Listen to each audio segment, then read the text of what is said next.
स्त्री को आदर नहीं चाहिए, स्त्री को प्यार चाहिए और पुरुष को आदर चाहिए। समझ रही हो? पुरुष को आदर चाहिए। कभी भी पुरुष के पौरुष को ललकारना मत, कभी उनके स्वाभिमान पे चोट मत करना। उनके लिए उनका स्वाभिमान महत्वपूर्ण है और तुम्हारे लिए तुम्हारा प्रेम महत्वपूर्ण है। हाँ?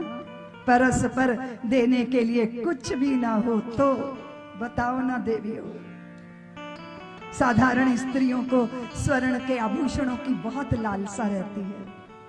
और एक दिन अगस्त मुनि ने कहा, लोपामुद्रे मुझसे कुछ मांग लो, मेरा दिल करता है, मुझे मेरे हृदय में ना प्यार आ रहा है, प्यार। और सुनो, पता क्या, सुबह सुबह मेरे हृदय में इतना प्यार होता है और जो मेरे पास आ जाता है, प्रथम मेरा प्यार जो मेरे पास आए, फिर तो मैं उसका माथा चुंबनों से, आलिंगन से, इतना मुझे प्यार उमड़ता, इतना मुझे प्यार आता है, फिर मेरे आंसू आ जाते हैं।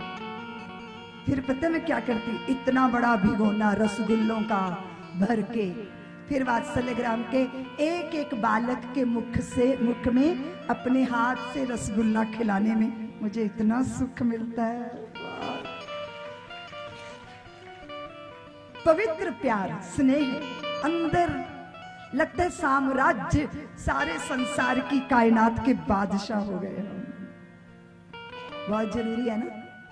लोपामुद्रे कुछ मांग ले। और पता है उन्होंने क्या मांगा? सोचो क्या मांगा होगा। वो बोली,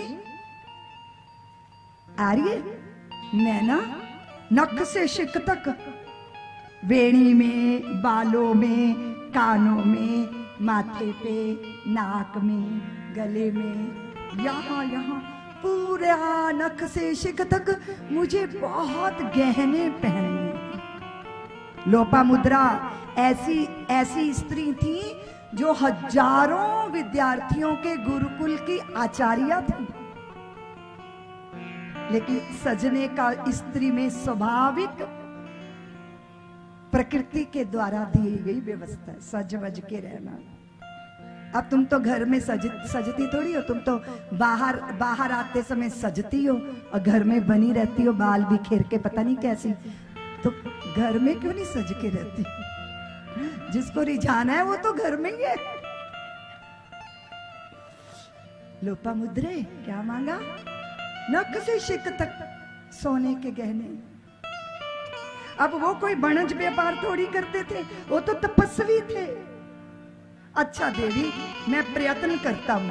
और पहला ही जो राज्य था वहां गए, राजा को पता चला महर्षि अगस्त आए हैं, वो दौड़ के आए, आरती थाल सजाया, आरती की, चरण धोए, आसन दिया, हाथ जोड़ के पूछा, आप आज्ञा दीजिए क्या करना है? तो वो बोले, मुझे कुछ गहने चाहिए। राजा ने कहा, अभी प्रस्तुत करता हूं। महर्षि अगस्त बोले, किंतु राजन, आपके परिश्रम से कमाए हुए सोने के गहने चाहिए। राजा तो आए बाएं देखने लग गए, बोले, महात्मा मेरे पास तो लोगों से जबरदस्ती वसूल किए कर का कर्जा, दुनिया टैक्स देती है, उसी से खजाना भरता है, मेरा तो कमाया कुछ नहीं, मेरी मेहनत कुछ नहीं।